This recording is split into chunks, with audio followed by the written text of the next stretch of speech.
ಇದು ನಮ್ಮ ಮನೆಯ ಪಾರ್ಟ್ 2 ವಿಡಿಯೋ. ಇದು ಫಸ್ಟ್ ಫ್ಲೋರಿನ ಪೂರ್ವಕ್ಕಿರುವಂಥ ಡೋರು. ಆ ಡೋರಿಗೆ ಬಂದರೆ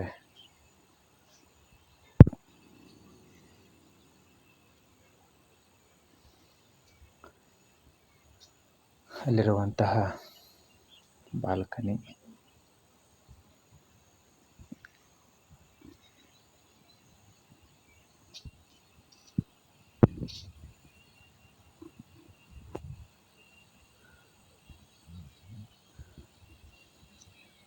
ಇಲ್ಲಿ ಕಾಣಿಸುತ್ತಲ್ಲ ಎದುರುಗಡೆ ಇದೆಲ್ಲ ನಮ್ಮ ಸ್ಥಳ. ಇದು ಫಸ್ಟ್ ಫ್ಲೋರ್ನಲ್ಲಿರುವಂತಹ ಬಾಲ್ಕನಿ.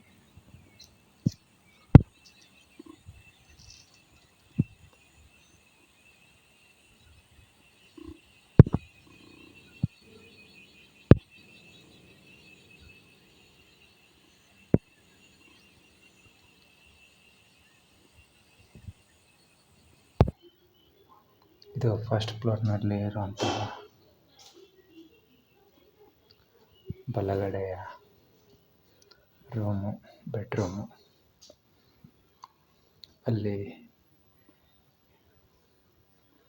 ಅಲ್ಲಿರುವುದು ನಮ್ಮ ಮನೆಗೆ ವಿದ್ಯುತ್ ಸಪ್ಲೈ ಮಾಡುವಂತಹ ಸೋಲಾರ್ ಬ್ಯಾಟ್ರಿಗಳು. ಅದು Indian style attached toilet and bathroom. ಇದು ಬೆಳಕಿಗೋಸ್ಕರ ಈ ಥರ ನಾನ್ ಟ್ರಾನ್ಸ್ಪರೆಂಟ್ ಶೀಟ್ ಹಾಕಿದ್ದೀವಿ. ಇದು ಟೆರ್ರಸ್ಸಿಗೆ ಹೋಗಲಿಕ್ಕಿರುವಂತಹ ಮೆಟ್ಟಿಲುಗಳು. ನಾನು ಮೊದಲೇ ಹೇಳಿದ ಹಾಗೆ ಇದು ಡುಪ್ಲೆಕ್ಸ್ ಮನೆ. ಅದಕ್ಕೋಸ್ಕರ ಮನೆಯ ಒಳಗಡೆನೆ ಮೆಟ್ಟಿಲುಗಳಿವೆ. ಬೆಳಕಿಗೋಸ್ಕರ ಈ ಥರ ಪಾಲಿಕಾರ್ಬೋನೇಟ್ ಶೀಟ್ಗಳನ್ನು ಹಾಕಿದ್ದೀವಿ.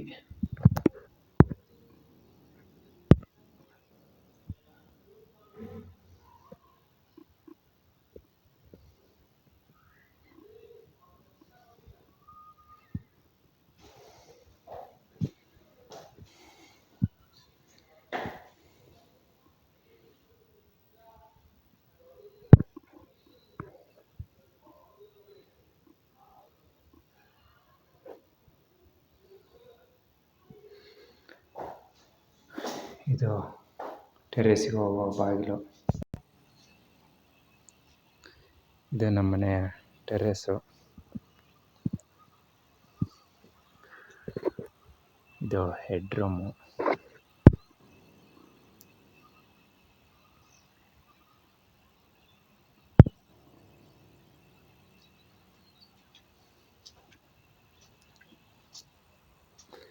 ಟೆರೇಸಿನ ಮೇಲ್ಗಡೆ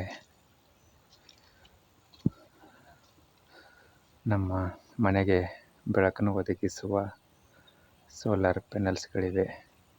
ಇದು ನಮ್ಮ ಮನೆಗೆ ಮತ್ತು ನಮ್ಮ ಜಮೀನಿಗೆ ನೀರುಣಿಸಲು ಬೇಕಾದಂಥ ವಾಟರ್ ಪಂಪಿಗೆ ಕರೆಂಟ್ ಸಪ್ಲೈನ ಮಾಡುತ್ತೆ.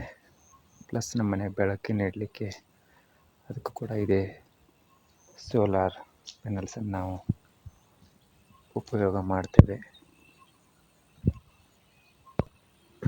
ಇವು ನಮ್ಮ ಮನೆ ಮೇಲಿರುವಂಥ ಸೋಲಾರ್ ಪ್ಯಾನಲ್ಸು. ಇವು ನಮ್ಮ ಮನೆಗೆ ಬೇಕಾದಂಥ ಬೆಳಕಿಗೋಸ್ಕರ ಇರುವಂಥ ಬ್ಯಾಟ್ರಿಗಳನ್ನು ರೀಚಾರ್ಜ್ ಮಾಡುತ್ತೆ. ಮತ್ತು ಇದೇ ಸೋಲಾರ್ ಪ್ಯಾನಲಿಂದ ನಾವು ಪಂಪನ್ನು ರನ್ ಮಾಡ್ತೇವೆ. ಇವು ನಮ್ಮ ಮನೆ ನೀರು ಒದಗಿಸುವಂಥ 1000 ಲೀಟರ್ ವಾಟರ್ ಟ್ಯಾಂಕು. ಅದು ಕಾಣಿಸ್ತಾ ಇರೋದು Jio air fibre receiver antenna. ಇಲ್ಲಿ ನಾವು ಮಳೆಗಾಲದಲ್ಲಿ ಮಳೆಯಿಂದ ಬಂದಂಥ ನೀರನ್ನು ರೈನ್ ವಾಟರ್ ಹಾರ್ವೆಸ್ಟ್ ಮಾಡಿ ಈ ಹೆಡ್ ರೂಮಲ್ಲಿ ಏನು ಪಾಲಿಕಾರ್ಬೊನೇಟ್ ಶೀಟ್ ಮೇಲುಗಡೆ ನೀರು ಬೀಳುತ್ತಲ್ಲ, ಆ ನೀರನ್ನು ಈ ಪೈಪಲ್ಲಿ ಕಲೆಕ್ಟ್ ಮಾಡಿ, ಆ ಪೈಪಿಂದ ಬರುವಂಥ ನೀರನ್ನು ಈ ಡ್ರಮ್ಮಲ್ಲಿ ಕಲೆಕ್ಟ್ ಮಾಡಿ, ಆ ಡ್ರಮ್ಮಿನ ಔಟ್ಪುಟ್ಟನ್ನು ನಾವು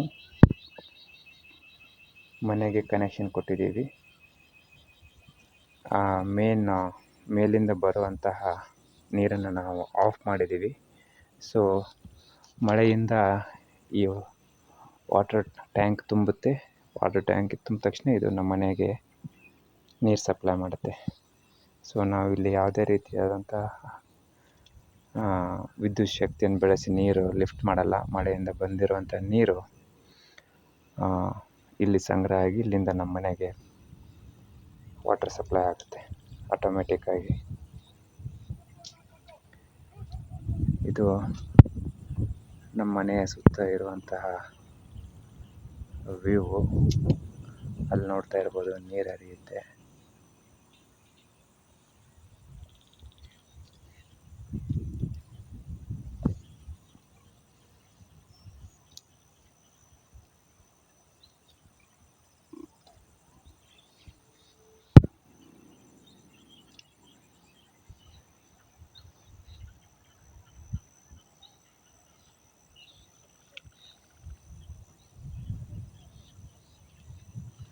ಅಲ್ಲಿಂದ ಬಂದಿರೋ ನೀರು ಇಲ್ಲಿ ಹರಿದು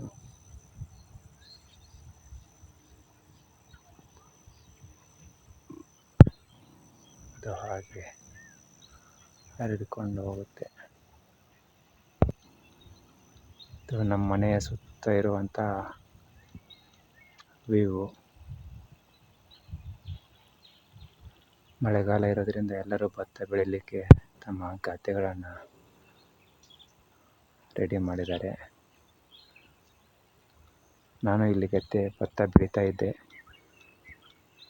ಈ ವರ್ಷ ಅಲ್ಲಿ ಮಲ್ಬರಿ ಗಿಡ ಹಾಕೋಣ ಅಂತ ತೀರ್ಮಾನ ಮಾಡಿದ್ದೀನಿ. ಅಲ್ಲಿದೆಯಲ್ಲ, ಅದೆಲ್ಲ ತಾಳೆ ಪಾಮ್ ಆಯಿಲ್ ಸಸಿಗಳು ನಾನೇ ಹಾಕಿರೋದು.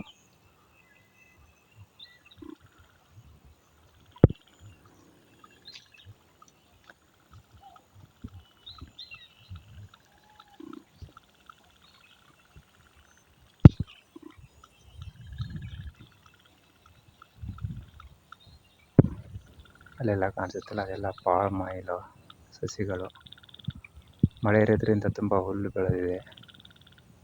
ಇದೆಲ್ಲ ಕಾಣಿಸ್ತಾ ಇರೋದೆಲ್ಲ ಪಾಮ್ ಆಯಿಲ್